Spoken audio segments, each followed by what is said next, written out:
አንድ ትልቅ ርዕስ አለ። የተጫዋቾች የዝውውር ጉዳይ በብዙ በሚነሳበት ዜናዎች በሰፊው በሚዘግቡበት በዚህ ሰዓት ላይ የአውሮፓ እግር ኳስ ላይ ትኩረት የሚያደርጉ ወገኖች ሁሉ ይህንን ጉዳይ በመከራከሪያነት ይዘውት እየተወያዩበት ይገኛሉ።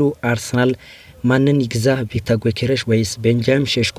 ሁለት ተመሳሳይ ፕሮፋይል ያላቸው አጥቂዎች በገበያው ላይ በአርሰናል ስካውት ተደርጓል። ደግሞም የትኛው አጥቂ ገዝቶ ዝውውሩን ያጠናቀቅ እንደሆነ እርግጠኛ ሆኖ መገኘት አልተቻለም። ውስጥ ለውስጥ የሚሰሩ ስራዎች ወደ ጎን እንተውና ግን ከላይ ሆነን በዚህ ጉዳይ ላይ ልንወያይ እንችላለን። ለሚካኤል አርቴታ አርሰናል ጨራሽ አጥቂ ያስፈልገዋል በሚል ሁሉም ይስማማል። ግን በገበያው ላይ አሁን በአርሰናል እይታ ውስጥ ካሉ ሁለት አጥቂዎች ማን የተሻለ ነው? ማን ይሻላል? ከግራም ከቀኝም ጠንካራና ደካማ ጎኖችን መርምረን ከዛም አንድ ነጥብ ላይ መድረስ ያስፈልጋል። አሰራሩ እንዴት ነው? ስፖርቲንግ ዳይሬክተር ከክለቡ አሰልጣኝ ጋር በዚህ ጉዳይ ላይ ያላቸው የስራ ግንኙነት ምን ይመስላል? በመምረጥ ላይ ተመሳሳይ ተጫዋቾች ከፊት ለፊታቸው ካሉ ሁለቱም ስካውት ከተደረጉ በክለቡ ሁለቱም ይመጥናሉ ከተባለ አንዱ ላይ መወሰን ካስፈለገ እንዴት ነው የሚወስኑት? እነዚህን ሁሉ በጥልቀት ይመለከታል የፕሮግራማችን ክፍል። እናንተ ሀሳብ አስተያየታችሁን እንድታጋሩን በአክብሮት እንጠይቃለን።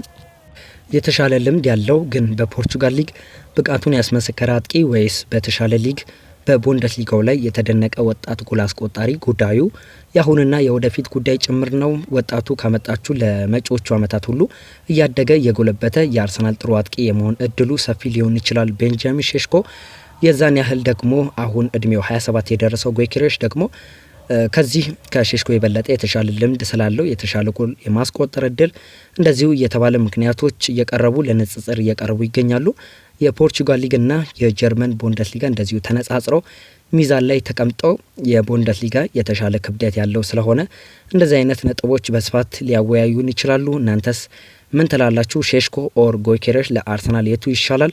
እስኪ ሰሞኑን የሚነሱ ሙግቶችን ከዛም ከዚህም የሚነሱ ሀሳቦችን ጠቅላላ አድርገን የራሳችንንም ሀሳብ ጨምረንበት እንደሚከተለው እናቀርባለን። አሁን ለአርሰናል ደጋፊዎች እጅግ አጓጊ ነው ይሄ ጉዳይ። አጥቂ ያስፈልጓል ቡድኑ። ሚካኤል አርቴታ በዚህ ጉዳይ ይስማማል። እንዲሁም ደግሞ የአርሰናል ስታፍ ሁሉ ይስማሙበታል። ደጋፊ ሁሉ የሚስማማበት ጉዳይ ነው። አይ ከአጥቂ በፊት ብሎ ቅድሚያ ለሌላ አይሰጥም ደጋፊው። ይሁንና አርሰናል ከአጥቂ ፊርማ ከመምረጡ በፊት ማርቲን ዙቢሜንዲን በአማካይ ክፍሉ ላይ ወደ ቡድኑ ሊቀላቀል ቀድሞ ስምምነት ላይ ደርሷል። ሚካኤል አርቴታ በቅድሚያ የአማካይ ክፍሉ ቅንጅት ያሳስበዋል።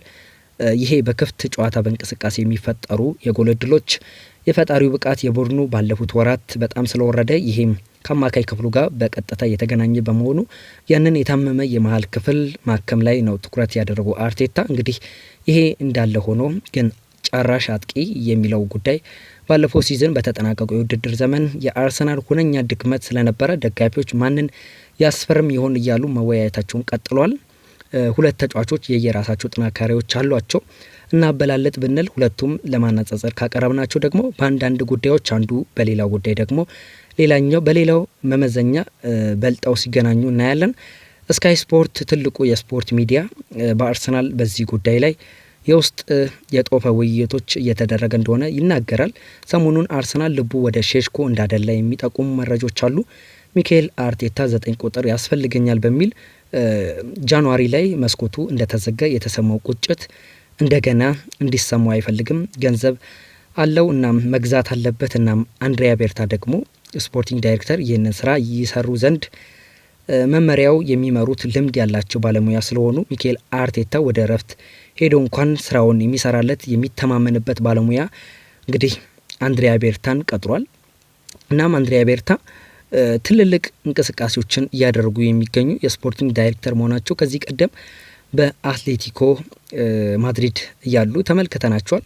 እናም አሁን ወደ አርሰናል ከመጡ በኋላ እንግዲህ ትልልቅ ዝውውሮችን ለመፈጸም ገፋ ብሎ እየተንቀሳቀሱ እንደሚገኙ መረጃዎች በስፋት እያመላከቱን ይገኛሉ። አሁን እንግዲህ በአንድሪያ ቤርታና በሚካኤል አርቴታ መካከል ያለው የስራ ግንኙነት ምን ያህል ልክ የኤዱና የአርቴታ አይነት የጠበቀ ሊሆን ይችላል? እሱን የምናውቀው ነገር የለም። እስካሁን ድረስ ኮሽታም አልተሰማም። ስምምነት ያለ ይመስላል። ይሄ ስምምነት ግን መቀጠል አለበት። በእንደዚህ አይነት ለምርጫ በሚያስቸግርበት ተጫዋቾች በተመሳሳይ ፕሮፋይል ገበያ ላይ ተገኝተው የቱን እንምረጥ በሚል ጭንቀት ውስጥ በሚገቡበት ጊዜ አርሰናል ወሳኝ እነዚህ ሁለት ሰዎች ናቸው፣ ሚካኤል አርቴታና አንድሪያ ቤርታ በጀቱ እስካለ ድረስ ሁለቱ ናቸው የሚወስኑት። እና እዚህ ጋር አለመግባባት ካለ ልብ በሉ አድማጮች፣ አለመግባባት ካለ በስፖርቲንግ ዳይሬክተሩና በማናጀሩ መካከል በቡድኑ የምልመላ አካሄድ ላይ ከባድ ተጽዕኖ ነው የሚፈጥረው።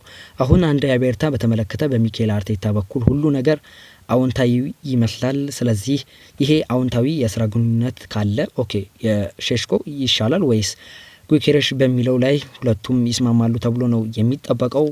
አንድ መነሳት ያለበት ነጥብ ግን አለ። አርሰናል የሚፈልገው አጥቂ በፕሮፋይል ሳይሆን በአገልግሎት ምን እንዲሰራለት የሚፈልገው አጥቂ ነው። አርሰናል ካለፉት 3 የውድድር ዘመናት እድገቱ አንጻር በተለይም ዘንድሮ ከተጠናቀቀው ባለፉት 2 አመታቶች ጫፍ ላይ ደርሶ ነው ዋንጫን ያጣው። ዘንድሮ እንኳን ሁለተኛ ጨርሷል። በእርግጥ ርቀቱ ትንሽ ሰፋ ያለ ነበር።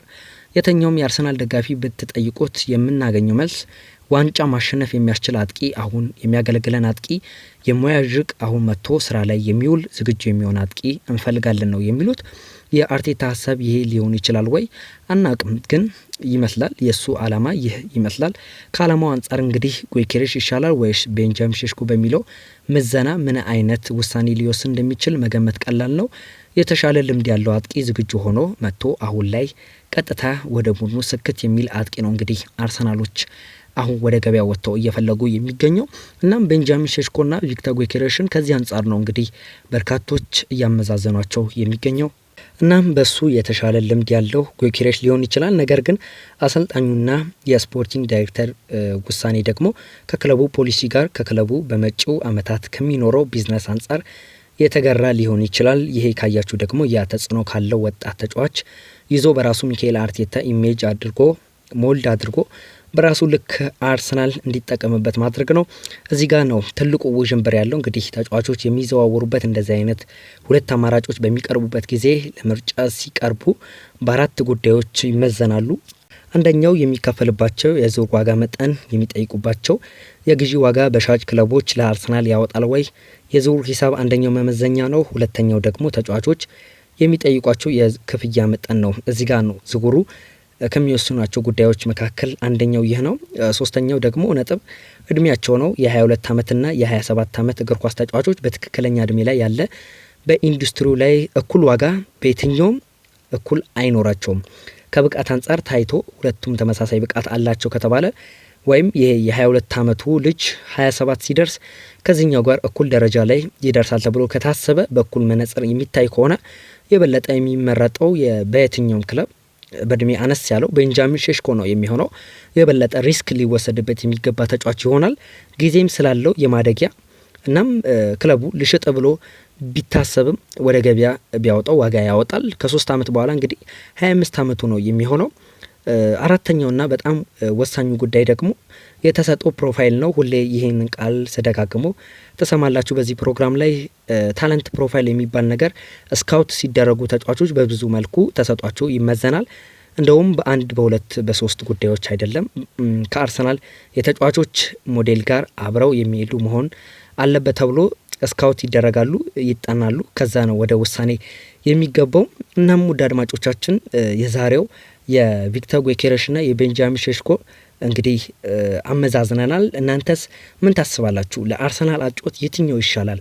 ከአርሰናል ጋር መጥቶ ስክት የሚለው አጥቂ የትኛው ነው የሚለውን ሀሳብ አስተያየታችሁን አጋሩን። እንግዲህ በሚቀጥለው ቀን ደግሞ የበለጠ ትንተና ይዘን የምንቀርብ ይሆናል። ውድ አድማጮቻችን ቻናላችንን ሰብስክራይብ፣ ቪዲዮአችንን ላይክ እንዲሁም ሼር እያደረጋችሁ የአብሮነት ቆይታችሁን ከኛ ጋር እንድታደርጉ የተለመደው የአክብሮት ግብዣችን ነው። ተደራሽነታችንን እንድታሰፉልን በአክብሮት እንጠይቃለን። እንግዲህ ለዛሬ የነበረን የሁለቱ ተጫዋቾች ትንታኔ መረጃዎች ይህንን ይመስላሉ።